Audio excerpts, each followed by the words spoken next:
आज हम लोग बात करेंगे types of transformer by application. ठीक है। हम लोग देखेंगे वन बाय वन ट्रांसफार्मर के कितने टाइप होते हैं, क्या क्या है उसके फंक्शन क्या है एंड हाउ इट वर्क्स। ठीक है, पहले देख लेते हैं डिस्ट्रीब्यूशन ट्रांसफार्मर। डिस्ट्रीब्यूशन ट्रांसफार्मर जो होता है, हमने मोस्टली देखा है जो हमारा पोल होता है या हमारा सब स्टेशन होता है जो प्रोवाइड करता है हमको इलेक्ट्रिसिटी, वहाँ पे डिस्ट्रीब्यूशन ट्रांसफार्मर यूज़ करते हैं। ये जो डिस्ट्रीब्यूशन ट्रांसफार्मर होता है, इन शॉर्ट ये स्टेप डाउन ट्रांसफार्मर होता है। ये 33 kV को या 11 kV को ये स्टेप डाउन करता है 415 वोल्ट में, जो कि हम यूज़ करते हैं। और 230 वोल्ट हमने देखा होगा पोल टाइप का ट्रांसफार्मर जो होते हैं, पोल टाइप के ट्रांसफार्मर पे जो पोल्स पे ट्रांसफार्मर रहते हैं, हमने मोस्टली देखा है। तो ये होते हैं step distribution transformer. Then power transformer जो होता है, बेसिकली वो पावर जो जनरेशन स्टेशन होता है वहाँ पर ये यूज़ होता है। ये इसको स्टेप अप ट्रांसफार्मर बोलते हैं, इन शॉर्ट स्टेप अप। क्योंकि ये अगर 11 kV पे हमने पावर जनरेट किया है, तो इसको ट्रांसमिट करने के लिए मतलब जो ट्रांसमिशन लाइन होती है उसमें ट्रांसमिट करने के लिए हम 33 kV या उसके अबाव जो भी 66 है, 220 है, 220 kV, तो ये सारे जो भी है इसको ट्रांसमिट करने के लिए हम लोग वहाँ पे जो पावर ट्रांसफार्मर यूज़ करते हैं, ये वो एप्लीकेशन में यूज़ होता है। दैन उसके बाद आ जाता है कि सी टी क्या है या पी टी क्या है। ये सी टी जो है करंट ट्रांसफार्मर है, पी टी जो है वो पोटेंशियल ट्रांसफार्मर है।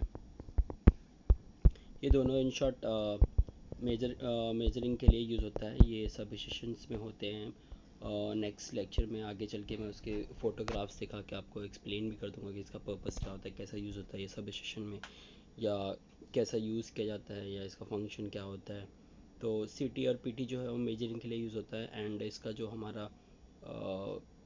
हमारे प्रीमाइसेस या बिल्डिंग में या घर पे हम लोग ने देखे होंगे कि कोर टाइप का जो ट्रांसफार्मर होता है वो अगेन वो मेजरमेंट के लिए यूज़ होता है। उसमें सी टी पी टी की जो वैल्यू होती है उसके थ्रू हम लोग मल्टीप्लाइंग फैक्टर फाइंड करते हैं। मीटर का जो मल्टीप्लाइंग फैक्टर होता है उसको फाइंड करते हैं। मैं यहाँ पर एक चीज़ क्लियर कर देता हूँ जो कि बहुत सिंपल है, बट बहुत से लोगों को कन्फ्यूजन है कि सी टी का वैल्यू कैसे फाइंड करना है, उसका मल्टीप्लाइंग फैक्टर कैसे फाइंड करना है।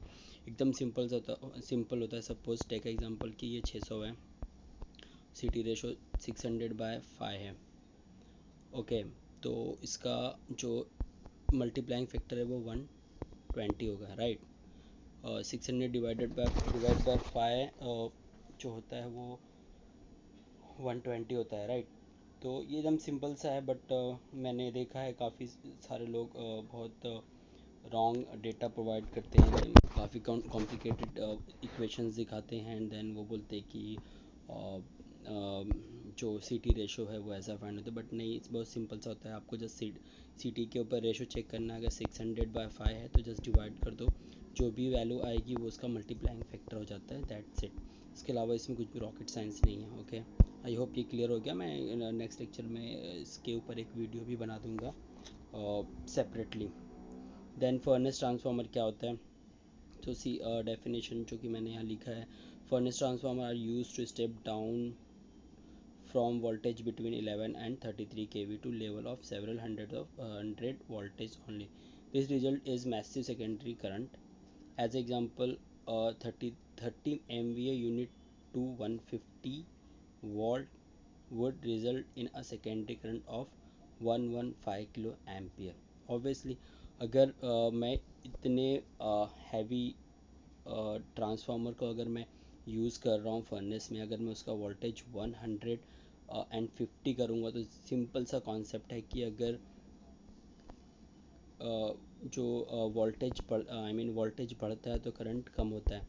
सो इधर क्या हुआ है कि हमने वोल्टेज को कम किया, सो ऑब्वियसली जो करंट है वो काफ़ी हाई हो जाता है। Power equals to V I cos phi, simple सा है ना, डायरेक्टली प्रोपोर्शनल है। अगर ये बढ़ता है, अगर मैं इसको यहाँ पर ला दूँ, वी को अगर मैं डिवाइड बाय कर देता हूँ, डिवाइड बाय दिस, सो सी ये अभी इन्वर्स में हो गया, राइट। जैसे ही मेरा वोल्टेज करंट बढ़ेगा ये वोल्टेज कम होगा, राइट। और जैसे ही इसमें से suppose vice versa, in short ये नीचे जाएगा तो ये ऊपर जाएगा, तो सेम चीज़ वो यहाँ पर हो रही, correct.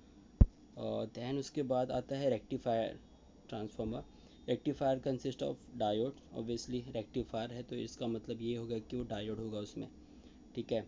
Current and capacitor to cancel out the AC spike on the output.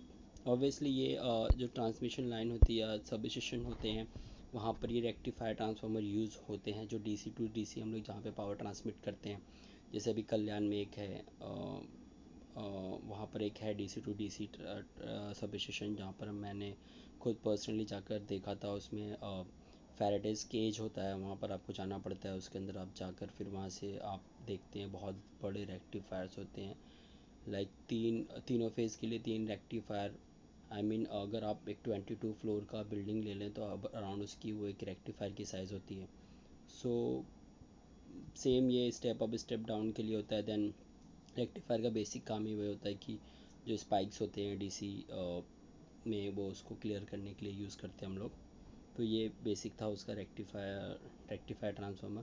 Then उसके बाद आते हैं phase shifting transformer. Phase shifting transformer भी वही है, स्पेशलाइज टाइप का एक ट्रांसफार्मर होता है जिसमें typically use to control the flow of active power on the 3 phase electrical transmission network, ठीक है। ये जो होता है कि बेसिकली जो हमारा ट्रांसमिशन सिस्टम होता है या लाइन होता है, उसमें फेज शिफ्टिंग के लिए इसको यूज़ करते हैं हम लोग, ठीक है। उसको power flow active reactive power control करने के लिए बेसिकली हम लोग इसको यूज़ करते हैं। देन उसके बाद आते हैं हम लोग जो वेल्डिंग ट्रांसफार्मर होता है, ये बहुत रेगुलरली हमने देखा है, तो मैं इसको थोड़ा सा डिटेल में एक्सप्लेन कर देता हूँ कि ये क्या होता है, ठीक है।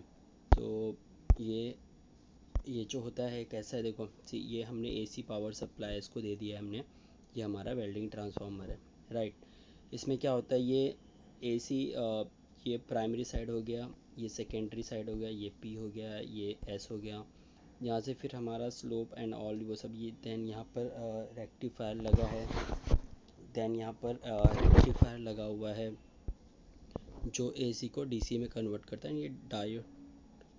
दैन फिर ये सारे डायोड्स हैं, ठीक है, जो एसी को डीसी में कन्वर्ट करते हैं। दैन उसके बाद ये इलेक्ट्रोड जो हम कनेक्ट करके उसके थ्रू बाद ये वेल्डिंग करती है, हमारा वर्क है, राइट। ये आउटपुट स्विच जो है हम लोग ने देखा होगा एक सर्किट्स में कि ये आउटपुट स्विच जो होते हैं उसके थ्रू हम लोग उसको कंट्रोल करते हैं, ठीक है। तो ये था इसके बारे में कि इसका ट्रांसफार्मर क्या होता है, कैसे काम करता है, ठीक है। दैन उसके बाद आ जाता है, उसके बाद हम लोग देख लेते हैं। उसके बाद आता है ये सोर्स मैंने कहाँ से लिया था, वो उसमें मैंने डिटेल दे दिया है। Then high voltage testing transformer जो होता है। Then grounding high voltage testing transformer, ये सिंपली क्या होता है, जैसे ये यूज़ होता है, मैं आपको बताता हूँ, ये टेस्टिंग में यूज़ होता है। जैसे हमने ट्रांसफार्मर डिज़ाइन किया तो हाई वोल्टेज टेस्टिंग के लिए जो होता है, जैसे जिसमें हम लोग 11 केवी या 22 केवी प्रोवाइड करके हम टेस्टिंग करते हैं ट्रांसफार्मर की प्राइमरी सेकेंडरी सारी वाइंडिंग्स। तो ये वाइंडिंग्स को टेस्टिंग के लिए या हमारा लाइन टू लाइन या लाइन टू अर्थ या ग्राउंड उसको चेक करने के लिए हम लोग ये यूज़ करते हैं। दैन उसके बाद ग्राउंडिंग ट्रांसफार्मर क्या होता है, ये बेसिकली जो है ये डेफिनेशन से ही समझ में आ रहा होगा आपको, यहाँ पर हाईलाइट भी किया है मैंने पहले ही। See to provide a grounding path to either and ungrounded Y और डेल्टा कनेक्शन सिस्टम। जैसे अभी ट्रांसफार्मर हमने लगाया है, कोई भी सिस्टम है तो वहाँ पे उसको अगर ग्राउंडिंग प्रोवाइड करना है तो लास्ट मल्टी टरबाइन है, विंड फार्म है, वो उसमें ग्राउंडिंग के लिए हम लोग क्या करते हैं, वहाँ पे ग्राउंडिंग ट्रांसफार्मर को यूज़ करते हैं। ये उसका बेसिक फंक्शन है। आगे जो भी टाइप्स हैं वो भी मैं अभी एक्सप्लेन कर लेते हैं।